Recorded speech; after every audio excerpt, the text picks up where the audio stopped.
7 de la mañana con 30 minutos y ya se encuentra en nuestro segmento de entrevistas con nosotros la secretaria anticorrupción Ana Belén Cordero. Muy buenos días, secretaria. Muchísimas gracias por su presencia el día de hoy aquí.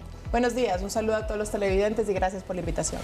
Bien, secretaria, quisiera iniciar preguntándole lo que hace poco hablábamos en off. ¿Cómo recibió el gobierno? Sé que no es de su cartera en específico, pero ¿cómo recibió el gobierno la noticia del asesinato del alcalde de Manta? Bueno, es un hecho dolorosísimo, lamentable. Ya van varias muertes de candidatos y de políticos en funciones, digamos, ¿no?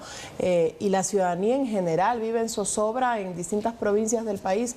Esta inseguridad, yo creo que todo el contingente del Estado dispuesto por el presidente Guillermo Lasso se ha trasladado precisamente para hacer frente a lo que está ocurriendo en Manta, pero en distintas ciudades del país en general, ¿no? Debemos dar una mano y apoyar, y bueno, mis condolencias y mi dolor para la familia. Sé que tenía un pequeño hijo y eso es lo más duro de todo. ¿Se conoce quizás si el presidente tiene previsto ir a Manta? Sabemos que su agenda era en Durán hoy, pero quizás va a cambiarla por lo que sucedió. Sí, desconozco en este momento qué habrán planificado para hoy. Entiendo que el presidente habrá dado un giro a su agenda el día de hoy. Sé por fuentes extraoficiales que esta noche hubo redadas de militares en la ciudad de Durán, porque también están viviendo un momento muy duro en temas de seguridad, y espero que el presidente en ese sentido seguro habrá dado un cambio a su agenda para hacer frente a esta crisis. Bien, entremos entonces en materia anticorrupción. Secretaria, quisiéramos preguntarle e iniciar preguntándole cuáles son los casos que actualmente se está dando seguimiento como los más destacados dentro de la Secretaría.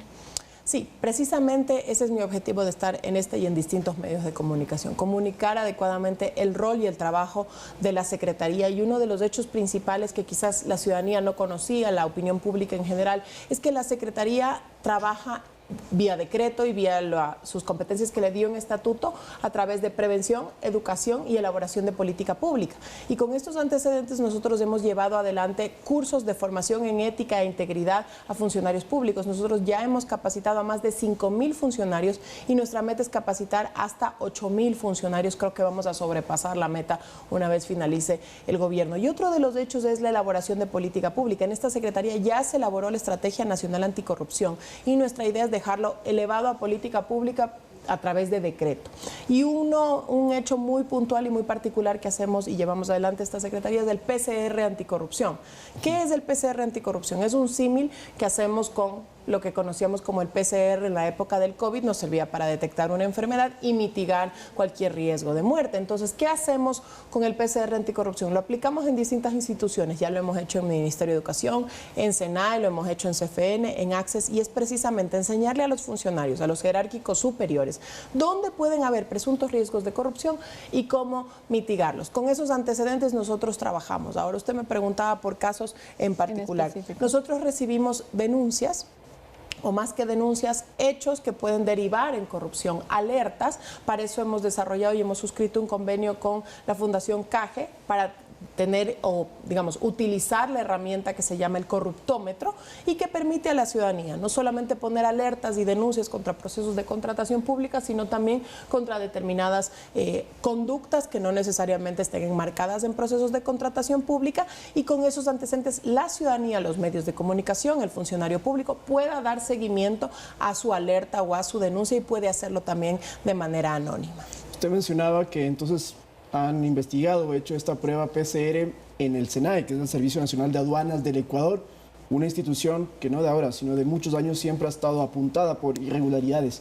¿Qué han encontrado ahí, secretaria? De hecho, les permitimos en la última capacitación que tuvimos hace una semana identificar cuáles podrían ser estos riesgos en distintos procesos que lleva adelante SENAE. Identificaron 19 riesgos o procesos donde podrían haber riesgos de corrupción. ¿Cómo qué, por ejemplo, en el que yo estuve presente en un arduo debate entre los funcionarios, por ejemplo, hablaban de cuando se hace un vistaforador, va a revisar un container, por ejemplo. Hay procesos, hay una orden que se le da al vistaforador, finalmente el director de aduanas o el encargado, digamos, de dar la orden, tiene tiene que hacerse sobre estos hechos. Se supone que este contenedor ha declarado X mercadería y hay que revisar si es que esta mercadería corresponde a lo declarado, a los precios declarados. Entonces ahí hay que ver qué personal está haciendo o llevando adelante estos procesos, a través de qué procedimientos, quiénes lo rodean. Entonces esas fueron un poco las alertas, ya con los detalles internos de la institución que me los reservo. Esas fueron las alertas que se levantaron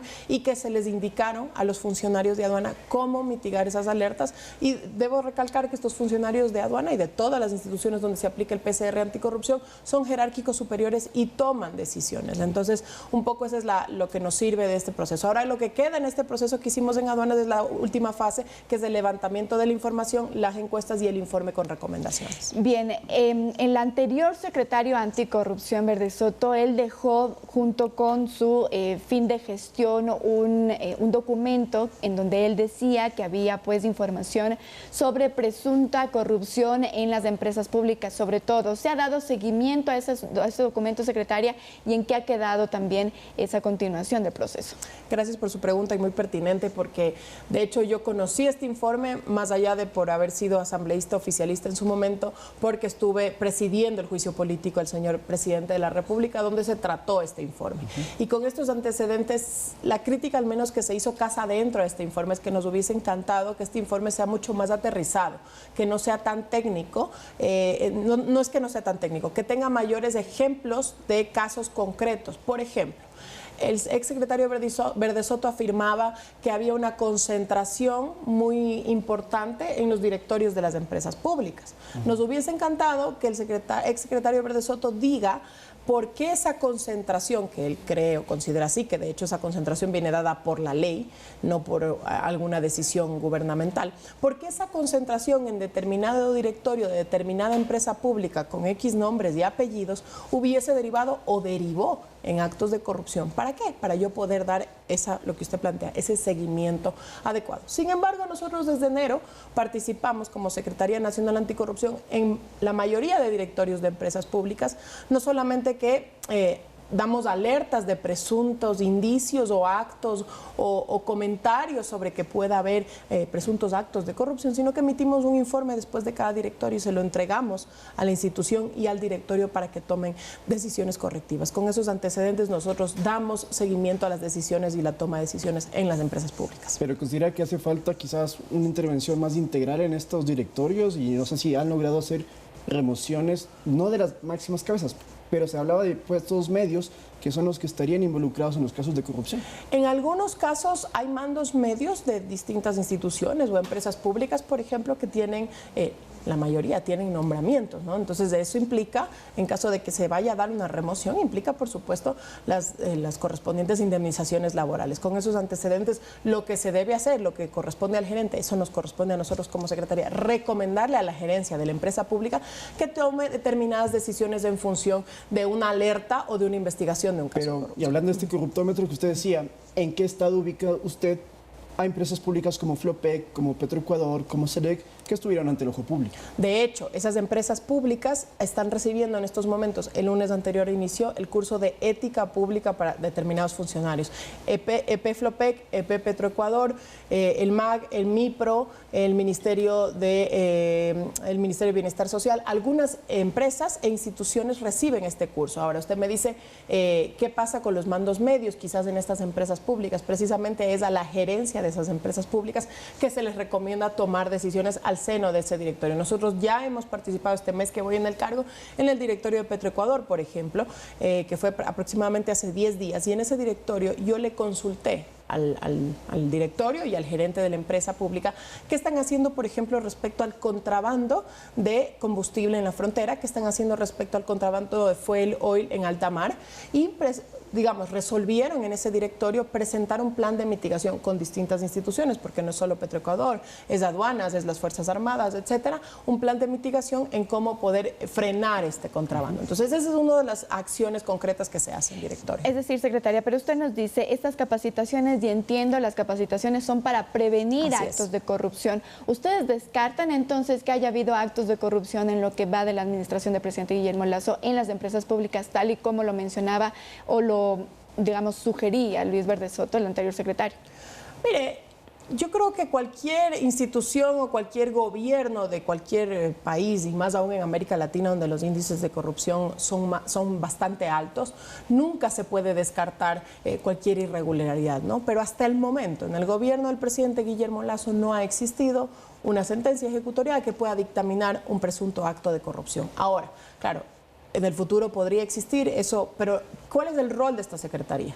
Nuestro trabajo comienza cuando hay una alerta o cuando hay educación y prevención a funcionarios públicos, pero cuando exista un acto donde se consuma la corrupción es donde nuestro trabajo termina y comienza el trabajo de la señora Fiscal General del Estado, de la Contraloría y de los jueces. Y por supuesto, como autoridad pública, nosotros colaborar con la justicia, pero hasta ahí llega nuestro trabajo justamente para lograr definir funciones y poderes del Estado. De hecho, cuando me posesioné en el cargo me decían, usted va a perseguir a los corruptos, los va a poner tras las rejas o va a recuperar lo robado. Yo creo que eso queremos los 18 millones de ecuatorianos, ¿verdad?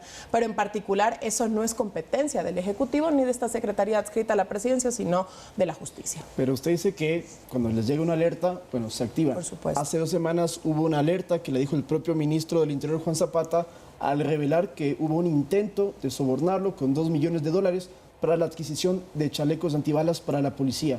Ante esa alerta, ¿ustedes qué han hecho? Así es. Ahí se activó el protocolo que seguimos un procedimiento en la Secretaría y se verificó que efectivamente el funcionario público, porque todos los funcionarios públicos estamos llamados a que si conocemos de un delito o de un acto de corrupción, tenemos que poner la respectiva denuncia. No se ha denunciado. El ministro puso la denuncia enseguida que recibió esta amenaza o esta alerta. ¿Intervinieron al Ministerio del Interior? Nosotros no intervenimos, hicimos las consultas del caso y ya, por supuesto, si es que se cometió un delito que entiendo no se ha cometido, pero eso ya le corresponde a la justicia, debe dar seguimiento la justicia y la Contraloría. Ahora, en cuanto al proceso, eso es lo que más nos interesa y nos preocupa. No han habido denuncias en cuanto al proceso, ¿sí? Lo que yo conozco y pude acceder a la información, incluso porque este proceso lleva en marcha, este proceso de contratación pública que ya concluyó, incluso más de un año, y yo di seguimiento, bueno, cuando era vicepresidenta de la Comisión de Fiscalización, que ha habido un ahorro de $6.3 millones en la adquisición, hubo supervisión de organismos internacionales en cuanto a la adquisición en el proceso. Entonces, con esos antecedentes nosotros decimos, ok, perfecto, el proceso no está en duda y en caso de estar en duda, porque ya concluyó, le corresponde a la Contraloría General del Estado y de haber índices de delito a la Fiscalía. Es decir, que ustedes no podrían abrir, por ejemplo, un proceso de oficio, es decir, porque no mediante una alerta, una denuncia que se llegue a la Secretaría Anticorrupción. Y esto le comento porque la semana pasada o en días pasados escuchábamos también sobre esta posible tal vez relación que puede haber con funciones públicas y la corrupción. Por ejemplo, mencionaban en el caso Gabela. En el caso Gabela se conoció que una persona